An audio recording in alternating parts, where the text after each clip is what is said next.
M doctor Atif Iqbal Arshad. आप लोग मेरा यूट्यूब चैनल देख रहे हैं। आज हम जिस टॉपिक को डिस्कस करने जा रहे हैं that is the Pharm D और doctor of pharmacy and what is the scope of doctor of pharmacy in Pakistan.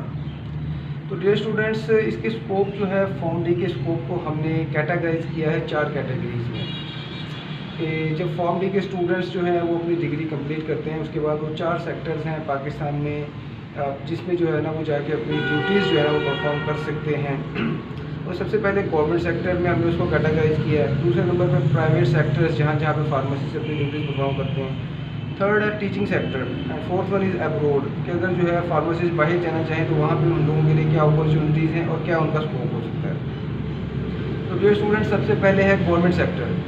Government sector में जो लोग सिलेक्ट होते हैं, जो पॉइंट होते हैं, तो वो लोग जो है अपनी ड्यूटीज़ परफॉर्म कर सकते हैं एज अ हॉस्पिटल फार्मासिस्ट। जो पब्लिक सेक्टर हॉस्पिटल्स होते हैं वहाँ पे ये डिफरेंट कमेटीज़ होती हैं। सबसे पहले परचेज़ कमेटी होती है, तो उसका एक एसेंशियल मेंबर फार्मासिस्ट होता है जिसमें मेडिसिन और सर्जिकल्स की परचेज़ की जाती है। दूसरे नंबर पर जो है फार्मेसी एंड थेराप्यूटिक कमेटी है, उसका मेंबर भी फार्मासिस्ट होता है। तीसरे जो है एक्सपायरी ड्रग डिस्पोजल कमेटी होती है, उसका एसेंशियल मेंबर भी फार्मासिस्ट और ड्रग इंस्पेक्टर होते हैं। एंड देन इसके अलावा डिफरेंट जो है फार्मेसीज होती है, जैसे मेन मेडिसिन स्टोर होता है पब्लिक इसके हॉस्पिटल्स में। इसके अलावा जो है एक एमरजेंसी फार्मेसी होती है, ओपीडी फार्मेसी होती है, इंडोर फार्मेसीज होती हैं। यहाँ सब पे जो है फार्मासिस्ट जो है वो तैनात किए जाते हैं ताकि ये कंटिन्यूस जो है अनइंटरप्टेड मेडिसिन जो है उसकी अवेलेबिलिटी को अश्योर कर सकें द पेशेंट्स।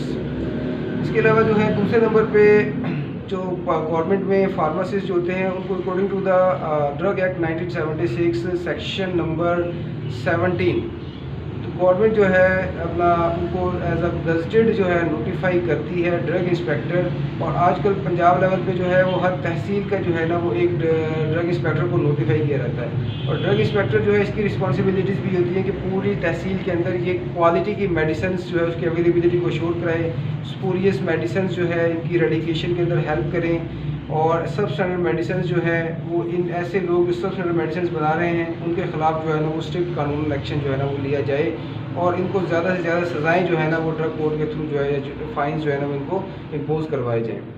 दैन तीसरे नंबर पे जो है according to section number 16 of the drug act 1976 तो जो फार्मासिस्ट होते हैं इनको डिफरेंट डिटेल्स के अंदर जो है वो तैनात किया जाता है एज अ गवर्नमेंट एनालिस्ट। और इनका काम ये होता है कि जो सैंपल्स जो मेडिसिन टेस्टिंग के लिए भेजी जाती हैं फ्रॉम द ड्रग इंस्पेक्टर, ये उनको जो है वो क्रिटिकली एनालाइज करते हैं, इनको चेक करते हैं कि either these are of standard qualities और नॉट, और इनके और जो है वो क्वालिटी मेडिसिन की अवेलेबिलिटी को अश्योर करवाते हैं।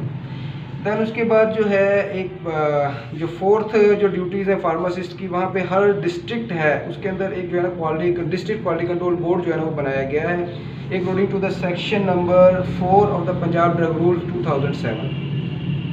एक सीनियर फार्मासिस्ट जो है उसको जो है इसका सेक्रेटरी तैनात किया रहता है और इसका रोल ये होता है कि ये बेसिकली वो तमाम केसेस जो ड्रग इंस्पेक्टर जो है इनको रेफ़र करते हैं हर मंथ में, उनको जो है ये एक कमेटी होती है डिस्ट्रिक्ट क्वालिटी कंट्रोल बोर्ड जिसके मेंबर्स के अंदर डीसी साहब होते हैं और इसके अलावा सीईओ साहब होते हैं और एक्सपर्ट मेंबर्स होते हैं। उनके सामने जो उनको रखा जाता है और सिवियरिटी ऑफ द केस जो है उसकी बिना पे जो है वो उनको तजवीज़ किया जाता है कि either these persons are prosecuted to the drug court और आइदर दे आर वार्न्ड। तो ये जो है डिफरेंट फंक्शंस हैं फार्मासिस्ट के जो पब्लिक सेक्टर जो है ना गवर्नमेंट के अंदर जो है ना परफॉर्म करते हैं। दैन स्टूडेंट्स हम आ जाते हैं प्राइवेट सेक्टर्स में फार्मासिस्ट जो है ना वो कहाँ पे जो है ना वो जॉब्स कर सकते हैं। तो सबसे बड़ा सेक्टर जो है ना वो इंडस्ट्रियल फार्मेसी है कि मेडिसिन की जो कंपनियां हैं जो है पाकिस्तान में और थ्रू आउट द वर्ल्ड ये लार्जेस्ट बिजनेस जो है ना वो अपॉर्चुनिटी है।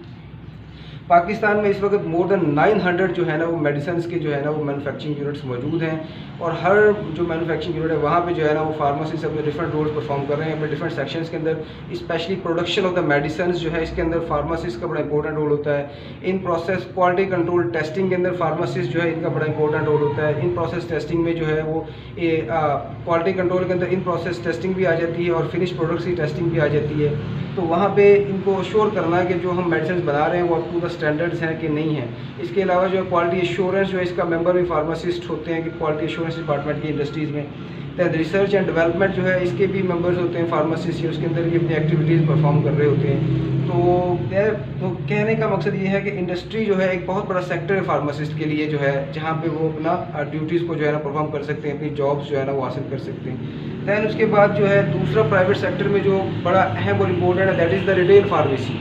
रिटेल फार्मेसी दोस्तों जो है ये जो मेडिकल स्टोर बनते हैं, ये फार्मेसीज़ बनती हैं, इन सब को जो है हम रिटेल सेक्टर के अंदर लेके आते हैं। और फार्मासिस्ट जो है इसी की डिग्री पे इसकी जो एक कैटेगरी है उसके ऊपर जो है वो फार्मेसी जो है उसका लाइसेंस इशू होता है फॉर्म नंबर 2 के ऊपर, जिसके ऊपर जो है वो मेडिसिन की सेल्स को जो है ना वो कर सकते हैं। इसी तरह से डिस्ट्रीब्यूशन सेटअप जो है इसका लाइसेंस फॉर्म नंबर 11 के ऊपर इशू होता है फार्मासिस्ट को, और वो जो है मेडिसिन की डिस्ट्रीब्यूशन जो है उसके अंदर जो है ना वो अपनी एक्टिविटीज़ को परफॉर्म कर सकते हैं कि मेडिसिन डिस्ट्रीब्यूट की जा रही है थ्रू आउट द पाकिस्तान एक मैनुफैक्चरिंग यूनिट से लेके, ताकि जो है वो हर पेशेंट को इसकी अवेलेबिलिटी को एश्योर किया जा सके।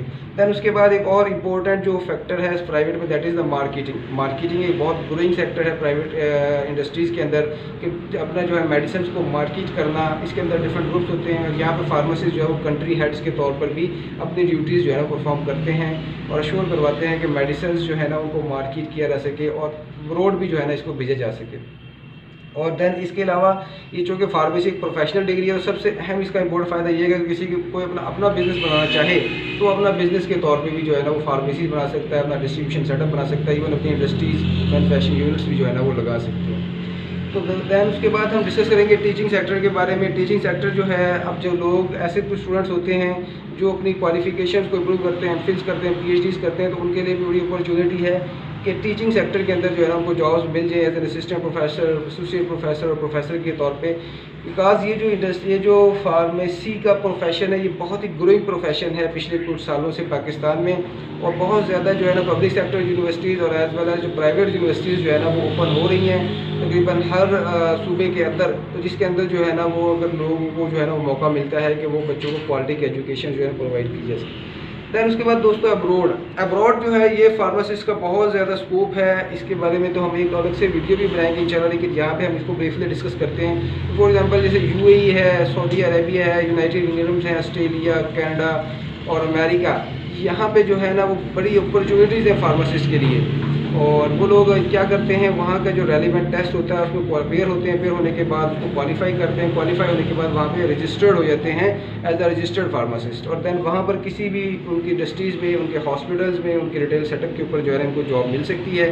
तो दोस्तों फार्मेसी और एक बहुत अच्छा और ग्रोइंग प्रोफेशन है। उम्मीद करता हूँ कि ये वीडियो आप लोगों को काफ़ी फ्रूटफुल होगी फार्मेसी के स्कोप को अंडरस्टैंड करने के लिए। For more videos kindly subscribe my channel. Thank you very much.